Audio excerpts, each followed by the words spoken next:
కారుమూరి వెంకటరెడ్డి గారు ఏం సమాజంలో జాతులు, కులాలు, మతాలు మధ్య ఏం వైషమ్యాలు రెచ్చగొట్టాడు? ఏం మాట్లాడాడు? ఏమన్నాడు?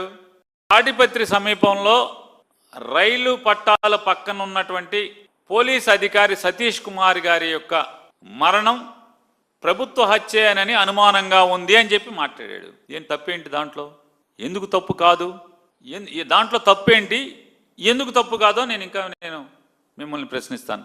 మీ ద్వారా, ఈ మీడియా ద్వారా ఎవరైతే కారుమూరి వెంకటరెడ్డి గారి మీద కేసు కట్టారో ఆ పోలీసు కేసు కట్టినటువంటి అధికారి గారిని కూడా మేము ప్రశ్నిస్తాం, అడుగుతాం. సమాధానం చెప్పండి మీరు. ఎంత పచ్చి పాపం అంటే వీళ్ళు చేసేటువంటి దుర్మార్గం. అంటే వెంకటరెడ్డి ఏం చేస్తున్నాడు? నిద్రపోనివ్వట్లేదు.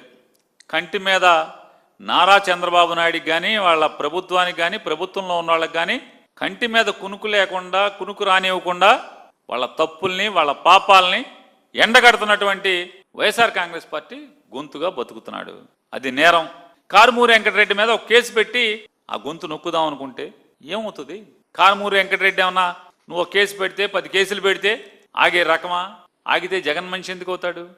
వైఎస్ఆర్ కాంగ్రెస్ పార్టీ కార్యకర్త ఎందుకు అవుతాడు?